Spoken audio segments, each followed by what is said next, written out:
Good evening. Happy Kwanzaa. Habari gani. Yeah, I'm on time today. Just a couple of minutes behind yesterday, which is expected of the first day. Beloved, can you turn that light back off? Thank you. All right. Hello, hello. I'm going to wait a while and give folks a chance to hop on.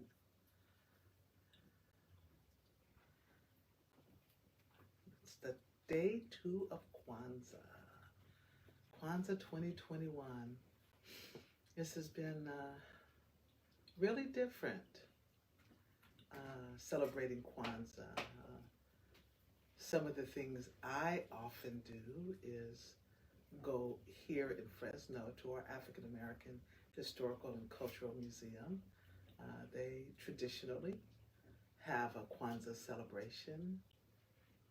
In the past, we've done things like different friends would host it, and we would go to different homes and celebrate Kwanzaa. My extended family, which I talked quite a bit about last night, and my sister's offspring. My sister began a tradition of doing a karamu on the last day of Kwanzaa, and she has transitioned and gone home to be with the Lord. Hi, Lise. Hi, April. Hey, Marla Mitchell. But her children and grandchildren and great-grandchildren have continued the tradition. And so they traditionally gather on January 1st, the last day of Kwanzaa, and do a karamu. Lots of fun. We traditionally have a talent show, and that's fun to do. But yeah, lots of different things that we can do for Kwanzaa. But today, as I did yesterday, one of the main things I want to do is read a Kwanzaa story for you. I told you yesterday I have lots of Kwanzaa books. This is most of them, of my Kwanzaa books. And the one I really recommend, folks, if you really want to know about Kwanzaa and its traditions, are Dr. Karenga's official book about Kwanzaa. And so that you know that you're doing things according to the founder's design, right? And then, of course, you can make any holiday your own, right? But there's some things I think we want to be intentional about, yeah? And so these are some. This I was really excited about because this is Eric Kapaj, who I assume is the actor and director. I've been trying to remember the name of the TV show he was in decades ago. And this is a Kwanzaa fable. He also wrote the book, Black Pearls. But if you're looking for more one for children, but that gives you a lot of details about Kwanzaa, this is a very good one. This is a very good one. Hey, Pat Hunt. Hey, my brother from another mother, Harold White. Hey. This is a really good one. It's my first Kwanzaa book by Deborah M. Newton Chocolate, and it's illustrated by Cal Massey. And this one, you'll see, I'll show you how much I use this book. One of the things it has that I really like, I think this is the one I'm referring to. No, actually, I think maybe that's a different one, if so, I'll look for it. But it has the one I'm thinking about has a lot of the Kwanzaa terminology, and it's really helpful. I've actually made notations in it, and I thought that was this book, but maybe not. I'm gonna look and see. This does have a nice page with Kwanzaa symbols and Kwanzaa words. It's not really the one I'm thinking of, but it's very helpful. Yeah. Thank you, April. She said hi to the coolest auntie. Hey, hey. But I know my family. We have a tradition. Whenever you see one of your cousins or one of your nieces, like my favorite cousin, my uncle Thurman, when I would see him, he would say, my favorite niece. And the other thing he did for me was he came and visited and I made cornbread. I was young. I was probably like 11 or 12. And he told me that was like the best cornbread he had ever made. When I tell you, for years, I thought I was the queen of cornbread. I didn't realize it was just their way of encouraging you and lifting you up. That was the best. I was the best cornbread maker, right?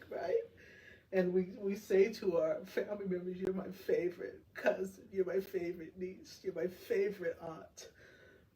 But behind the back, we say that to all of them. So, but I know April really means that I'm the coolest aunt, right, April? Let me see if I can find that book, because I really want you all to see that page. Oh, it's this one. This one.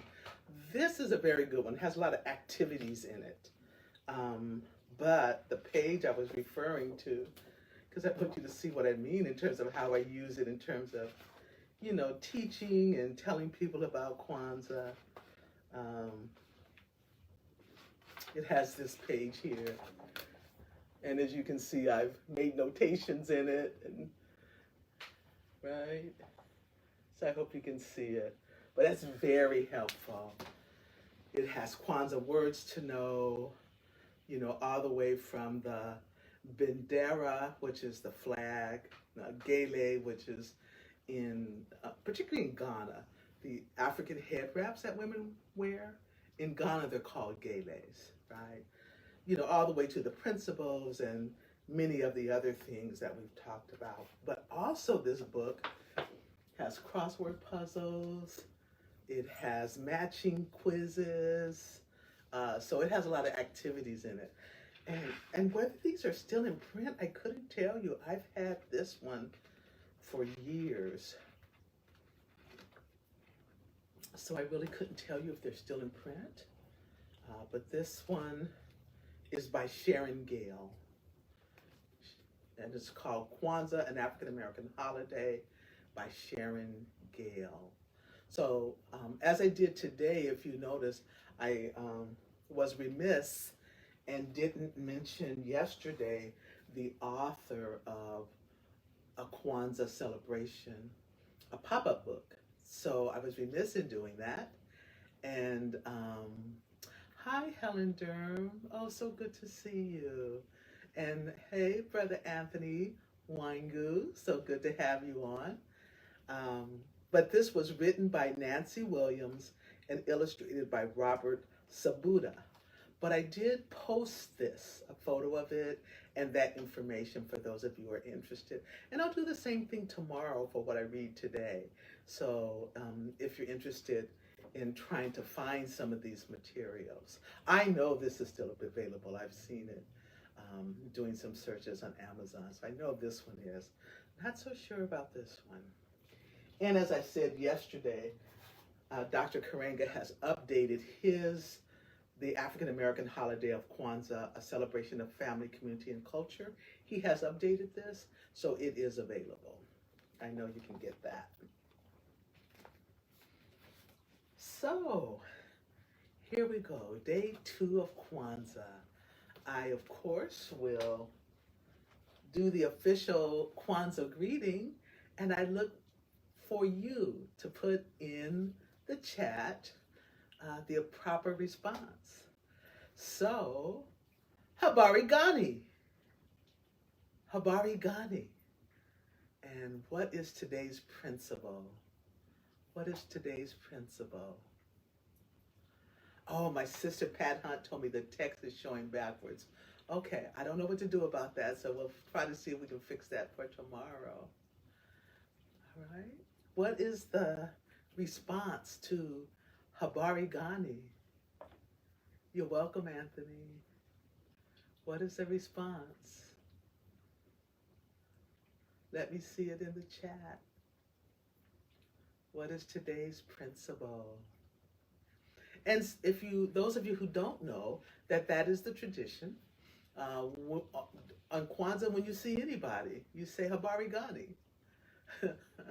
I'm chuckling because my daughter Wachuku told me that yesterday her friend who is Latino, they were, you know, they and a few friends were together, and he turned and looked at her and said, Habari Gani. And she said, Umoja. And so I thought that was really great, right? Cross-cultural interaction, so important, so important. So yes, anywhere you go, when you see someone, say Habari Gani, and the response is the principle of the day, the principle of the day. So I'm looking, I can't tell on my Facebook, I mean on Instagram, I know some of you have joined. Thank you for your likes. Yeah, but I don't see on Facebook any responses to my Habari Gani. I'm about to cry. No, I'm just kidding. What is the proper response? What is today's principle? And if it's there on Instagram, I can't see it. All right, so I'll just tell you. It is, as I said yesterday, as I read the book yesterday, it went through all the principles. But day 2, the principle is, yay, there we go, Pat. All right, April. Oh, that's April Jackson. Hey, April. And Anthony put the Swahili word. Now we got it. Hey, we're cooking now. We're cooking. You guys, you've restored my faith in you. Absolutely. Kujichagulia. Kujichagulia. It's a long word. Hey, Janetta. Hi, Terry Edwards. Yes, it's self-determination. Hi, Peter Fortuna. I miss you too. Yeah, self-determination. That's today's principle. And it's one that I tend to talk about a lot because, as I said yesterday, oftentimes people think it means to be determined. And that's not really what it means. Being determined is wonderful, right? But this principle really means we get to decide for ourselves what is important. We get to decide how we dress, how we talk, how we walk. And, you know, we really have to watch, even within our culture. You know, there's a terminology that we often use called internalized oppression. And my mentor, sister friend, Sister Joyce Shabazz, a brilliant woman, right, Sister Pat? A brilliant woman. Recently, I was sitting under her leadership, and she used the term the impact of oppression versus internalized oppression. Hi, Angie. Hope you're doing well. My love to Dr. Kapoor and Dr. Vina. So even within our own culture, we can find ourselves not practicing Kujichagulia, right? Ooh, I remember, I've got to share this story. I was in junior high school, and so this was in the 60s when people began to wear afros, right? And wear their hair natural, right? And my older brothers and sisters, Faraha, Abdullah, they were a part of the Black Arts movement in San Francisco. And, you know, they were wearing their hair natural. And so I was in junior high school. I was like 12. And my sister got my hair in a natural, and she took me to get my ears pierced. And I was so proud because I was doing like my older brothers and sisters. And some of you may have heard this story before. But I was so proud because I had my little afro. Um,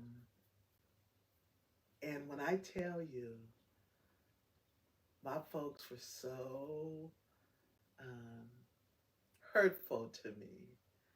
Like, girl, what's wrong with your hair? You look like a boy. I mean, I was getting it.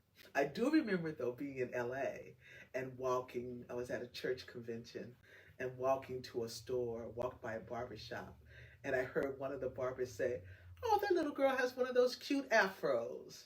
And I can remember being like, it's so important to pour into our children, to compliment them. It's so important. I remember how much that comment meant to me.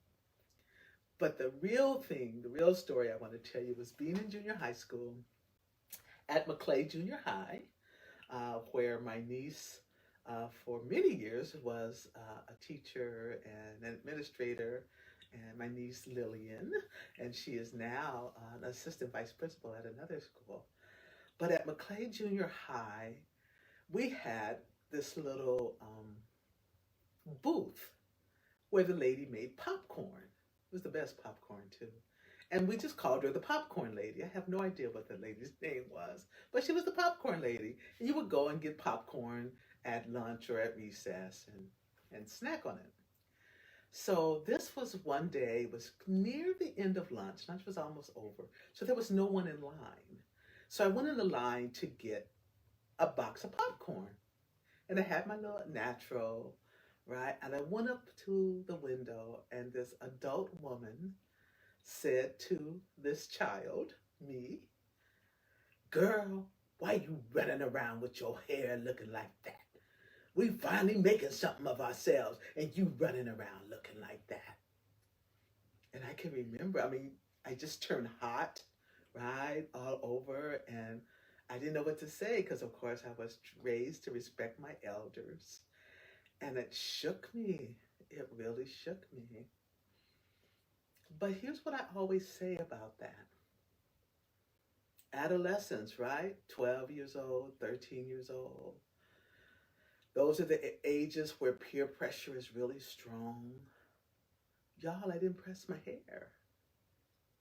I didn't press my hair. I kept it natural. And it wasn't until I was in my 30s that I really thought about it. It's like, why did I keep my hair natural and keep going through that? I didn't have to. And here's what I realized.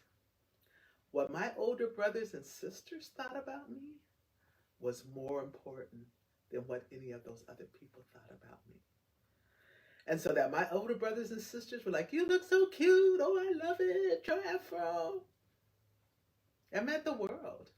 And that allowed me to withstand all the negative that was coming at me because I was practicing Kujichagulia, self-determination. I get to determine how I wear my hair, right? And as you notice, I still do that. I wear my hair in its natural state. Not that there's anything wrong with someone doing it differently, but I want to focus on Kujichagulia. Thank you for all the hearts. That we get to determine that. And we need to think about, and I even have to do it. I'm not immune, right, to the impact of oppression. Again, giving honor to my sister friend, Joy Shabazz. Hey, Louisa, Telma, Mona. Hey, Christian Munoz, congratulations on your wedding. Yeah, I keep getting distracted with all my few folks I love coming in. Hi, Terela. So happy about Mom, girl. The prayers of the righteous availeth much. Yes, indeed. So, Kujichagulia, we need to watch whether or not we are holding European standards of beauty, standards of what's right. Um, I see so many of my African brothers and sisters that don't wear their traditional attire to work, right? Yeah. And we get to think, what's that about?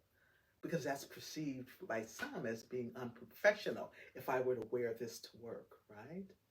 And it's not. It's just different, right? It's just different. So that's what Kujichagulia is about. Self-determination. We get to determine for ourselves, for our own communities, what is best for us, what is right for us, what is important for us, and not let other people dictate that to us. Okay? So, today's story. Did you all like the story? Was that good yesterday? I have another story I want to read. And I was looking at this book and trying to remember reading it. I know this was a gift. I know I didn't purchase this one. It was a gift. And I can't remember the story. So we are going to actually take this journey together and read this story. So if I find things in it that I'm like, I would say it. But if not, we'll just move right along. And it's a little lengthier, so I might do it in two parts. I might read part of it today and part of it tomorrow. Because I yesterday did not realize that I had gone on for over half an hour. I have to tell you this too. I really had thought about recording what I wanted to do and then posting it, but I had so much fun being live with you all yesterday that I'm like, no, I'm gonna go live again, okay? So thank you for your comments and for your likes and for your hearts. It means a lot. So this story is called 7 Spools of Thread, a Kwanzaa story.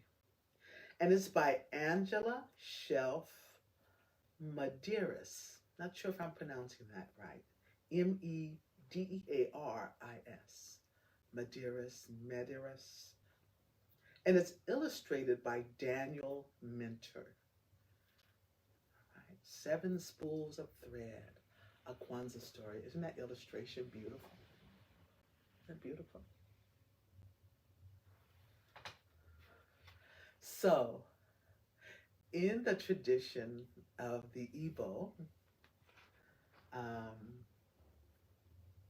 we say, before we begin a story, and this is usually the story we're telling off the top of our head, I have a story to tell.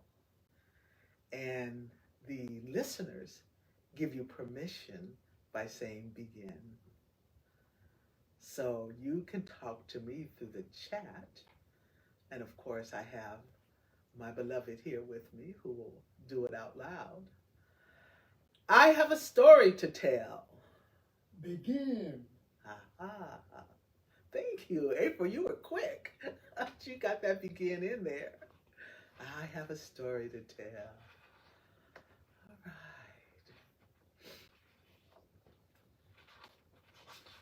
right. Oh, these illustrations are gorgeous. It has an African proverb. Sticks in a bundle are unbreakable. Ha.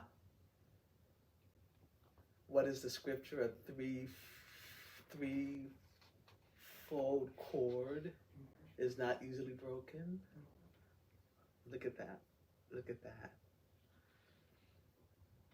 Look at that. This book has details about Kwanzaa, a little write-up on what Kwanzaa is, and those are the principles and what they mean. Let me read what they say about Kujichagulia, since that's today. Self-determination, to define ourselves, name ourselves, create for ourselves, and speak for ourselves, instead of being defined, named, created for, and spoken for by others. That's what I said, right?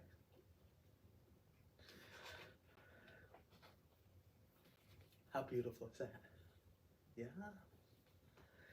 In a small African village in the country of Ghana, there lived an old man and his 7 sons.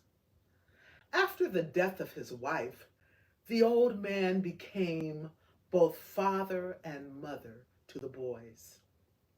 The 7 brothers were handsome young men. Their skin was as smooth and dark as the finest mahogany wood. Their limbs were as straight and strong as warrior spears. But they were a disappointment to their father. From morning until night, the family's small home was filled with the sound of the brothers quarreling.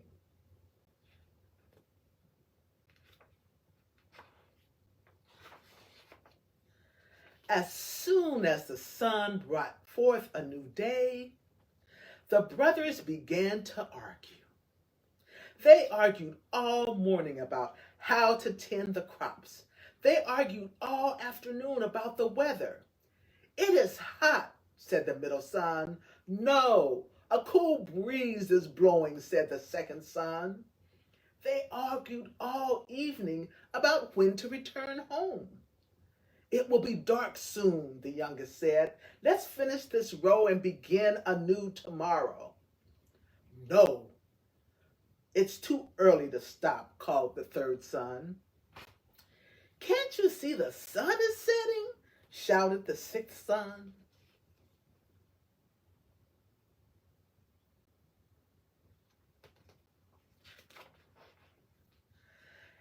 And so it would continue until the moon beamed down and the stars twinkled in the sky. At mealtime, the young men argued until the stew was cold and the fufu was hard. "You gave him more than you gave me," whined the third son. "I divided the food equally," said their father. "I will starve with only this small portion on my plate," complained the youngest. "If you don't want it, I'll eat it," said the oldest son. He grabbed a handful of meat from his brother's plate. "Stop being greedy," said the youngest. And so it went on every night. It was often morning before the 7 brothers finished dinner.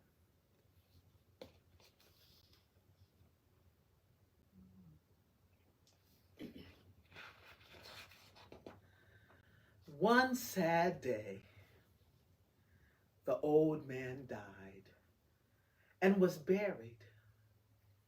At sunrise the next morning, the village chief called the brothers before him.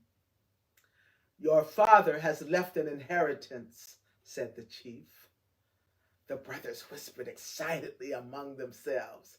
"I know my father left me everything because I am the oldest son," said the eldest. "I know my father left me everything because I am the youngest son," said the youngest. "He left everything to me," said the middle son. "I know I was his favorite." Said the second son. "Everything is mine." The brothers began shouting and shoving. Soon all 7 were rolling around on the ground, hitting and kicking each other. "Stop that this instant," the chief shouted. The brothers stopped fighting. They shook the dust off their clothes and sat before the chief, eyeing each other suspiciously. "Your father has decreed that all of his property and possessions will be divided among you equally," said the chief. "But first, by the time the moon rises tonight, you must learn how to make gold out of these spools of silk thread. If you do not, you will be turned out of your home as beggars." The oldest brother received blue thread. The next brother red, the next yellow. The middle son was given orange thread, the next green, the next black. And the youngest son received white thread. For once, the brothers were speechless. The chief spoke again. From this moment forward, you must not argue among yourselves or raise your hands in anger toward one another. If you do, your father's property and all his possessions will be divided equally among the poorest of the villagers. Go quickly. You only have a little time. The brothers bowed to the chief and hurried away.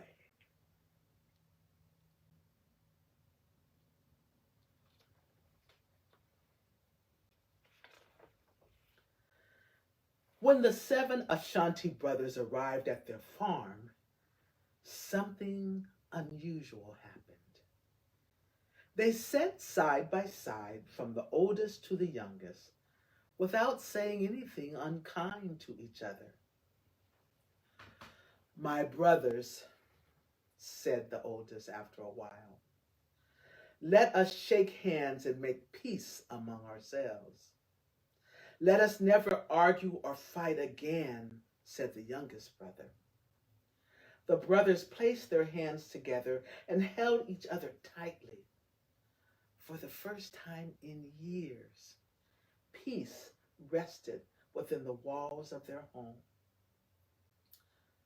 My brothers, said the third son quietly, surely our father would not turn us into the world as beggars.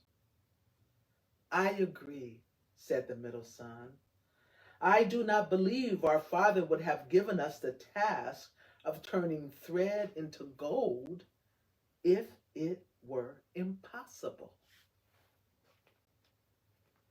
And there they sit together, holding hands.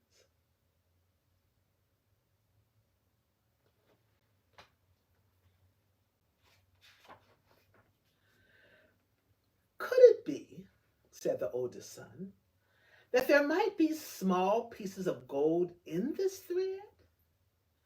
The sun being hotly overhead, yellow streams of light crept into the hut. Each brother held up his spool of thread. The beautiful colors sparkled in the sunlight, but there were no nuggets of gold in these spools.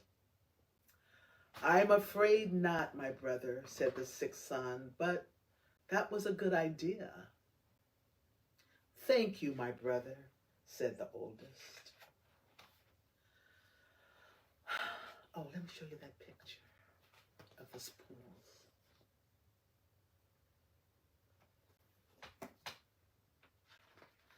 Oh, could it be, said the youngest, that by making something from this thread, we can earn a fortune in gold?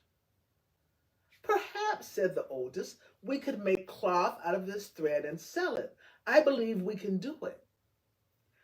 This is a good plan, said the middle son, but we do not have enough of any one color to make a full bolt of cloth. What if, said the third son, we weave the thread together to make a cloth of many colors? But our people do not wear cloth like that, said the fifth son. We wear only cloth of one color. Well, maybe, said the second son, we could make a cloth that is so special, everyone will want to wear it.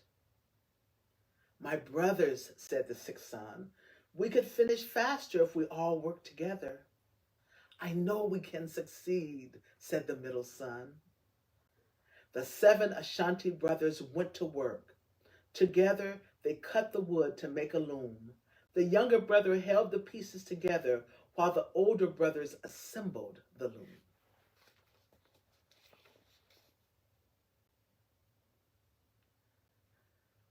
as I'm reading this, I'd love for you to think about what principles of Kwanzaa are you hearing in this story? There are so many principles in here.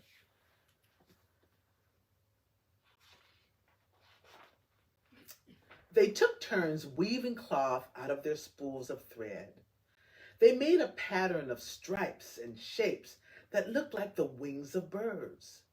They used all the colors: blue, red, yellow, orange, green, black, and white. Soon the brothers had several pieces of beautiful multicolored cloth. I know you all knew where this was going, right? Since this is from Ghana.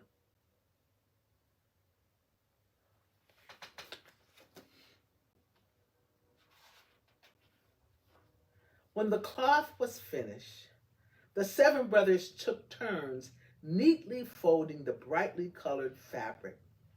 Then they placed it into 7 baskets and put the baskets on their heads.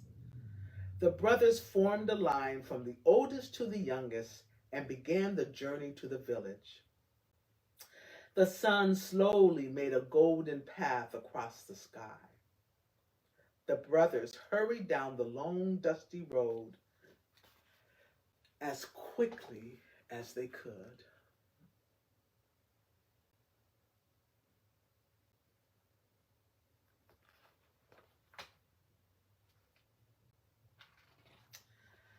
As soon as they entered the marketplace, the 7 Ashanti brothers called out, "Come and buy the most wonderful cloth in the world. Come and buy the most wonderful cloth in the world." They unfolded a bolt and held it up for all to see. The multicolored fabric glistened like a rainbow. A crowd gathered around the 7 Ashanti brothers. "Oh," said one villager, "I have never seen cloth so beautiful. Look at the unusual pattern." "Ah," said another, "this is the finest fabric in all the land. Feel the texture."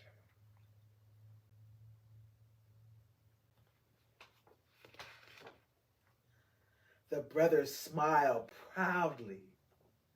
Suddenly, a man dressed in magnificent robes pushed his way to the front of the crowd.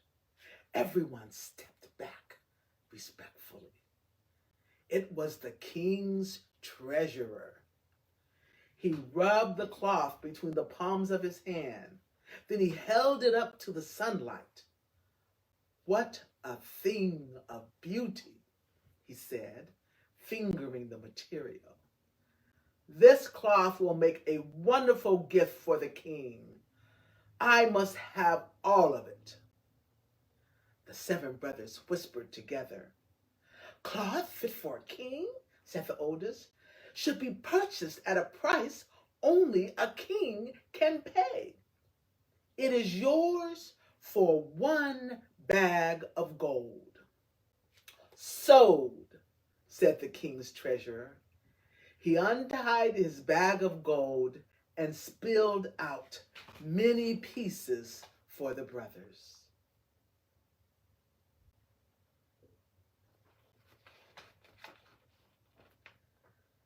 The 7 Ashanti brothers ran out of the marketplace and back down the road to their village.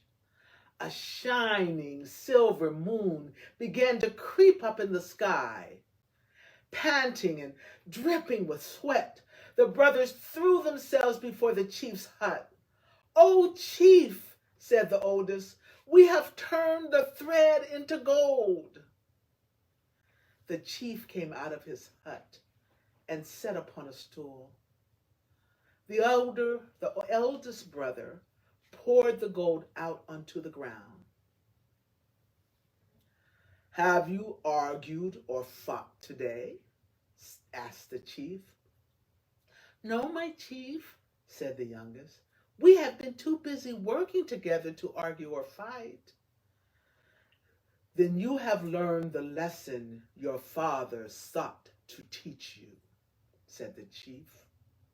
All that he had is now yours.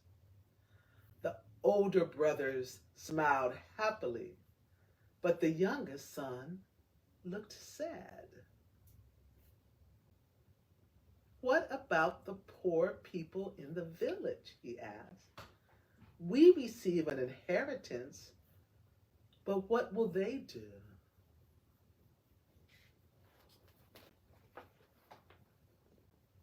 Great question, right? Are you thinking about the Kwanzaa principles and what principles are represented in this story? If so, put it in the chat. Hi, Janice Rollins. Hi. Maybe Janice is on. Hey, so good to see you here. Hi, Patrice. Praying for you, darling. Praying for you and your family.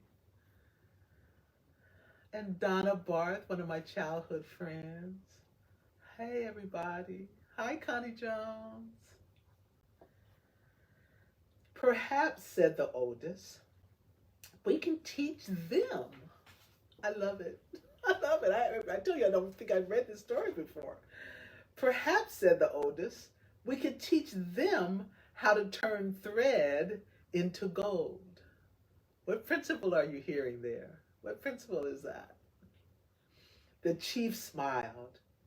You have learned your lesson very well.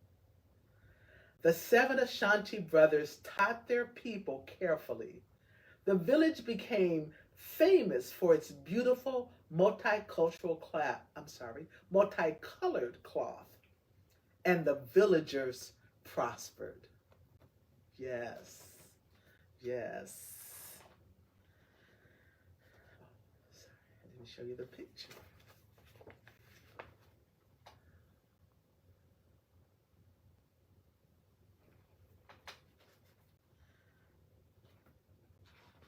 From that day until this, the 7 Ashanti brothers have worked together farming the land, and they have worked peacefully in honor of their father.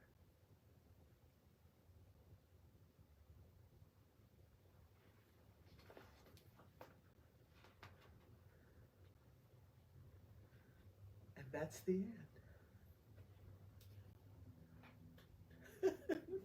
Thank you. My beloved's over here clapping. Ah, wow. The principles of Kwanzaa that were illustrated here. Hi, Tanis. Hi, Lupe. Wow, the principles. Yes, Anthony, unity, collective work and responsibility. Yes, self-determination. Yes, I'm seeing all these folks putting yeah. Cooperative economics was in there, right? Yes, and I see faith, right? The father had faith in his sons that they would get it. Yes, faith. Creativity, kuumba, that's in there, right? So many principles, so many principles. So I'm gonna do like I did and post a picture of the book and the authors and the illustrators if you're interested in this. I've also been thinking and would love to hear your thoughts. I've been thinking about doing a regular story hour. For me, these are stories, but poems are stories, short stories. And so I've been thinking about doing that as a service to my community. So let me know if you would like that. You know, put in the chat if you think you would join. If on a regular basis I came on live and did a story time. Thank you. Angie said all caps, yes, exclamation points. Yeah, thank you. I've really been, this has really been on my heart since last year Kwanzaa when I did this. one of, my theme, one of my themes for my life comes from my holy text, that to whom much is given, much is required. And if you know me, you've probably heard me to say I'm incredibly blessed. I'm incredibly blessed with an amazing father, amazing mother, amazing family, an amazing husband and children and friends. I have dear, dear friends. And, performing, storytelling is one of my gifting, and I have a responsibility to share that. And so thank you for letting me know that it would be something that you all would be interested in. I'll also let you know if you're a part of an organization or a school that is something that I do for a fee. In addition to diversity, equity, and inclusion consulting, I am a professional storyteller and actress. And so if you're interested in that, let me know. You can direct message me and I'll get back to you and we can talk about it. So this was a beautiful story, and the illustrations are just gorgeous. And there's more in here. And I think all of you got that this is kente cloth, right?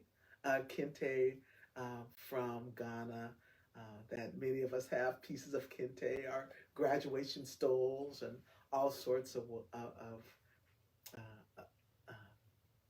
attire that is from kente, and that is from Ghana. So this was beautiful, a beautiful story, 7 spools of thread, and beautiful lessons. And you'll find that with all African stories, is that there is always a lesson, there is always a moral. So I will end each night, as I did last night, with the 7 harambes. And for those of you who were on last night, I have my water with me. Last night I got a little sorry. And this cup is, how cute is this? One of my colleagues and friends at Fresno State, Shamel, her Seichu, made this for me. And she is Hmong, and there's a Hmong symbol on it. How cute is that? All right, so Harambe means let's all pull together, and we do 7 Harambes, pulling it down 7 times. So say it with me, do it with me wherever you are, and the 7th one, you hold it as long as you can, all right? All right, arms up. Harambe! Harambe! Harambe! Harambe! Harambe! I lost count. Harambe! Harambe! Harambe!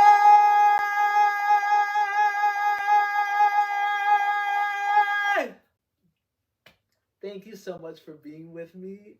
I hope you'll join me tomorrow, again at 5 o'clock, and we'll read another story. Peace be with you all. So good to see you. Thank you. Thank you, Janetta. I would love to read for your grandchildren.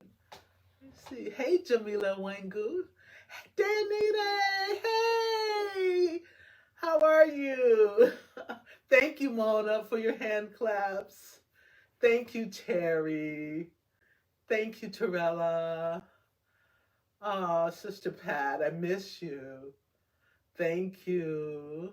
I miss you too, Dayanite. I miss you. We'll have to make up what we missed. Oh, thank you, April. April said, light the candle. Thank you. See, that's what friends are for. Let me light the candle. Thank you, April. See? And that she knew enough to say it, right? Because I bet there's some of you out there that go, she didn't light the candle. But April's my own girl. She's like, girl, light the candle. Oh.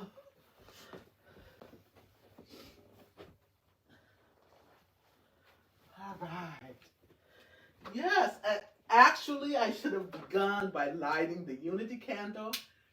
And actually, tomorrow, I am going to, and this is Kujichagulia. And so that you know, you light your candles like this. And ideally, let me come back in the camera.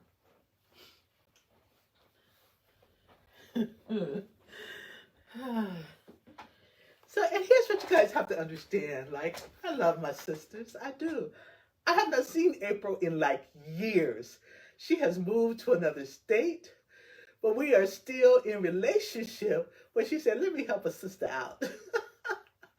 Thank you, sis. But what I want to say is tomorrow I'm going to have a different Kanara up because ideally, when you're using taper candles, you use the unity candle to light the other candles. So I will demonstrate that tomorrow, okay? All right. Thank you all for being here. I'm going to sign off, but I will be here at 5 o'clock tomorrow. Blessings be upon each of you. Good night.